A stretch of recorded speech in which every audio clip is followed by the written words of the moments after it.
आखिरकार इंतजार खत्म हो गया और तारीख भी आ गई है चुनावों की। नमस्कार फरीदाबाद, मैं हूं दीपिका गौड़ और आज पहुंची हूं बल्लभगढ़ में। देखिए, जिस चीज का सभी लोगों को इंतजार था कि आखिर नगर निगम के चुनाव कब होंगे और कब कैंडिडेट उतरेंगे चुनावी मैदान में, इसी कड़ी में मेरे साथ आज मौजूद है वार्ड नंबर 42 से विकास साधना जी। बात करेंगे कि किस प्रकार से तैयारियां कर रहे हैं और जो वार्ड नंबर 42 है उसको किस प्रकार देखें। सबसे पहला सवाल, आप यहाँ पर वार्ड नंबर 42 में अभी एज ए कैंडिडेट, निर्दलीय कैंडिडेट के रूप में उतर में, लेकिन जो इंतजार रहा है नगर निगम चुनावों का वो काफी लंबा हो गया है, तो किस प्रकार देखते हैं इन चुनावों को? नमस्ते मैडम, वॉइस ऑफ फरीदाबाद की सभी जनता को भी मेरा नमस्कार।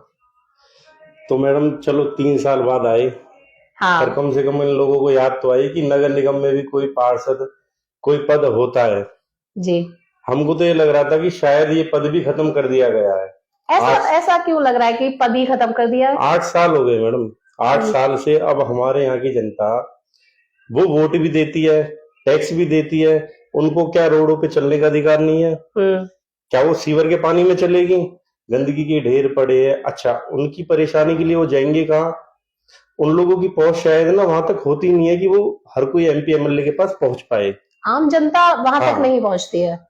तो वो क्या होता है, उनके पास का कोई नजदीकी नेता हो, कोई पार्षद हो, तो वो वहां पे जाके अपनी परेशानी बताए ताकि उसका निवारण हो सके। अब 3 साल से जब निगम में कोई पार्षद नहीं है तो वो लोग बेचारे जाए कहाँ, किसको बोले?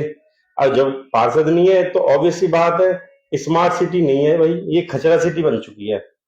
इतना बुरा हाल है, आप फरीदाबाद की किसी भी वार्ड में जाओगे, सीवर, अच्छा स्मार्ट सिटी होते हुए सीवर की परेशानी दूर नहीं हो पा रही, खत्म नहीं हो रही है, चाहे कितने कितने प्लान्स बना लिए। ये समझ में नहीं आ रहा कि मशीनरी है इनके पास में, सब कुछ है, हमारे यहाँ आए दिन सीवर ओवरफ्लो है।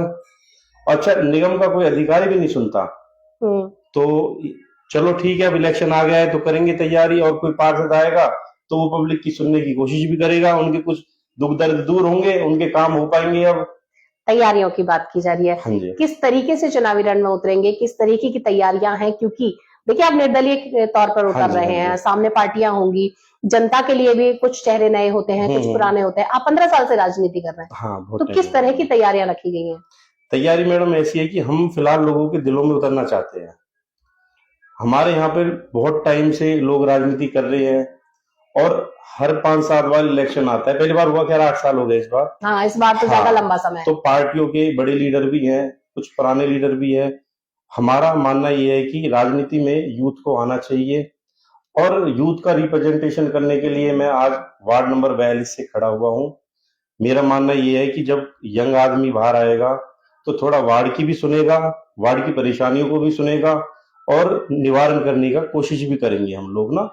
किन मुद्दों को लेकर पहुंचेंगे जनता के बीच में? मुद्दे भी तो रखे होंगे। जनता के बीच में हमारे जो मुद्दे हैं, हमारे मुद्दे ये है कि जब सत्ता और शासन एक पार्टी का है जी, सत्ता और शासन एक पार्टी का होने के बाद में भी लोगों के दुख का निवारण, लोगों के जो काम है, जैसे सीवर का काम हो गया, हमारा सीवर होगी, नालियां हो गई, गंदगी का ढेर हो गई, आवारा पशु हो गए, है ना जी, उनका काम करने का काम जब वो लोग नहीं कर पा रहे जो सत्ता शासन में बैठे, तो उनका काम हम करेंगे।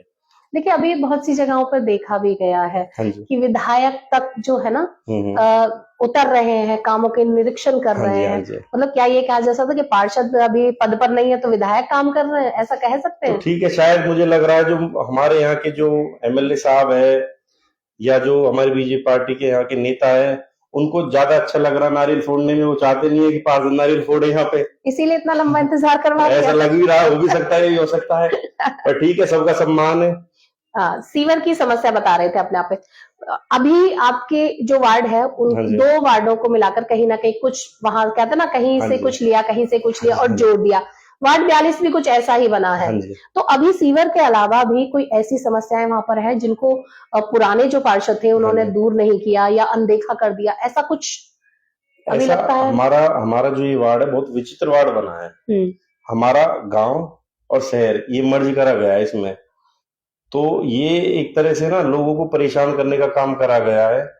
जो वार्डबंदी थी वो लोगों के अनुरूप, क्षेत्र के अनुरूप नहीं हुई है। पूर्व में जो पार्षद रहे हैं, मैं ये नहीं कह सकता, किसी के बारे में मैं गलत बोलना नहीं चाहूंगा, सबका सम्मान है। नहीं, बहुत से बात क्या होता है ना, हाँ। बहुत सी जगह काम भी करवाते हैं। काम अगर हुए होते मैडम, तो आपको देखो फील्ड में वो दिखते, लोगों की परेशानी दूर होती है ना। हमारे यहाँ पर जो, मैं ऊंचे गांव की बात करूं, ऊंचे गांव से जुड़े हुए एरिया की बात करूं, यहाँ तक कि मैं बाजार की भी बात करूं, अगर आप भी, हम ये करेंगे, कोशिश करेंगे, इन फ्यूचर हम चलेंगे, मेन बाजार में भी आप जाओगे गलियों में तो सीवर ओवरफ्लो है। जो शहर है बल्लभगढ़ शहर में भी सीवर ओवरफ्लो है, नाले साफ नहीं करवाते ये लोग। बताओ, इतना छोटा सा काम है, जो हमारे यहाँ के दुकानदार हैं वो गंदगी से परेशान है।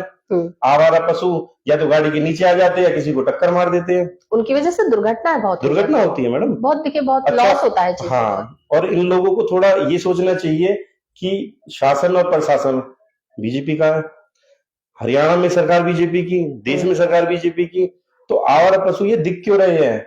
10 साल हो गए बीजेपी को, 10 साल हमारे रोड पे ये आवारा पशु बढ़ते जा रहे हैं, कम क्यों नहीं हो रही है? क्या इनके पास में जगह नहीं है? क्या ये गौशाला नहीं खोल सकते? इनके पास रिसोर्सेज, रेमेडीज सब कुछ है, उसके बाद भी काम ना करना शासन की नाकामी है। तो यही है कि शासन की नाकामी है, ये लोग काम नहीं कर रहे। हमारा ये मानना ये है कि कोई भी नेता आए, पब्लिक जिसको चुने, वो पब्लिक के लिए काम करे, उनकी परेशानी को सुने, और जो उनकी सच में प्रॉब्लम है उनको एड्रेस करे। हाँ, वो बहुत जरूरी है आपको, अगर आप किसी पद पर काबिज होते हैं तो। अच्छा, क्या लगता है किसके साथ मुकाबला मानते हैं? निर्दलीय के तौर पर खड़े हैं, देखिए 2 पार्टियां सामने होंगी। फिलहाल अभी कांग्रेस ने कुछ डिक्लेयर नहीं किया, लेकिन बीजेपी तो बिल्कुल फुल फॉर्म में नजर आ रही है। क्या मानते हैं? तो मुझे तो ऐसा लगता है मैडम कि हाल फिलहाल में जिसको लगता है कि बीजेपी की टिकट मिल जाए वो जीत जाएगा, ये गुमान भी बोल सकते हैं। विधानसभा चुनाव में ये कंफर्म हुआ है कि जिसे बीजेपी की टिकट मिल गई वो जीत गया है। चलो, वो तो आदमी की किस्मत के ऊपर डिपेंड करता है, शासन की जो मन में हो रहा है वो हो रहा है फिलहाल में। तो मैं ये नहीं बोल सकता कि शासन हर चीज का दुरुपयोग कर रहा है, पर कुछ ऐसा नजर आ रहा है कि चीजें उनके अनुरूप होती है। जैसे आप देखेंगे कि हमारा 2 मार्च का वोटिंग का डेट रखा गया है ना, और रिजल्ट आ रहा है 12 तारीख को, तो 10 दिन, मतलब 10 दिन चाहिए इन लोगों को, है ना। पहली बार शायद ऐसा हो रहा है, पहली बार हो रहा है मैडम। दिल्ली में आप देखो, अभी 5 तारीख को, परसों ही अभी वोटिंग डली है, अब कल रिजल्ट आ जाएगा। कल तो स्टेट का रिजल्ट 3 दिन में आ रहा है, वो हमारे गले से उतर नहीं रहा है। बाकी चलो, इलेक्शन कमीशन का कोई इसमें कोई रीजन रहे होंगे, जोर नजर आता है। अब देखो, वो पब्लिक बहुत समझदार है, उनकी क्या मंशा पब्लिक समझेगी। सब कुछ मुंह से बोल देना जरूरी नहीं होता, कुछ मन से भी समझना चाहिए। खैर, बहुत सारी बातें होगी। अभी एक अंतिम सवाल करती हूँ। निर्दलीय चुनाव लड़ रहे हैं, देखिए अपनी जगह ना पार्टियां अलग है, पार्टी वोट होता है, कुछ लोगों का वोट होता है, लेकिन जब निर्दलीय उम्मीदवार जब मैदान में उतरता है ना, तो जगह बनानी लोगों के बीच में बड़ी मुश्किल हो जाती है। लेकिन आप कह रहे हैं 15 साल से भी राजनीति करा रहे हैं, कितना फर्क लगता है, कितनी मेहनत लगेगी, इन सबको क्या देखते हैं, किस तरीके से देखते हैं? देखो मैडम, बिना मेहनत के तो कुछ किसी को मिला नहीं है आज तक। हम भी मेहनत कर रहे हैं। हमारे लिए थोड़ी सी परेशानी ये है कि हाल फिलहाल में जितने भी हमारे यहाँ पे कैंडिडेट है वो सारे बीजेपी के हैं। ये मानो कि 13-14 कैंडिडेट वार्ड नंबर 42 से आ चुके हैं, सबने बोर्ड है जो बीजेपी की दावेदारी ठोकते हैं। तो मैं पहला ऐसा कैंडिडेट हूँ जो बिना बीजेपी की पार्टी के यहाँ पे खड़ा हुआ है। तो परेशानी ये है कि लोगों के दिमाग में से ये है कि भाई बीजेपी आएगी तो जो बीजेपी कैंडिडेट है वो जीत जाएगा, जबकि धरातल पे ऐसा सच है नहीं। लोग बड़े परेशान हैं। हमको वो भ्रांतियां दूर करनी है कि बीजेपी है तो जीत जाएगा। हम इस बार मेहनत करेंगे, लोगों के पास जाएंगे और पूरी कोशिश करेंगे, हम उसको विश्वास दिलाएंगे कि बिना बीजेपी की भी हम काम करके दिखाएंगे, और हम मैदान में है और ताल ठोक चुके हैं। बिल्कुल बिल्कुल बिल्कुल बच चुका है कि इस समय पे हम है और दिखा देंगे कि किस तरीके से पार्षद 3 साल बाद, बहुत इंतजार के बाद ही सही दे रहा है, दुरुस्त है। हाँ, ये बोल सकते हैं, दे रहा है, दुरुस्त है, ये कहा जा सकता है। फिलहाल इस खबर में तय हमारे साथ आज जुड़े थे वार्ड नंबर 42 से विकास पागना, जो ताल ठोक रहे हैं और कह रहे हैं कि इस समय जो भी चल रहा है अब वो नहीं चलेगा। फिलहाल इस खबर में तय, मेरे साथ बने रहिए और देखते रहिए वॉइस ऑफ फरीदाबाद।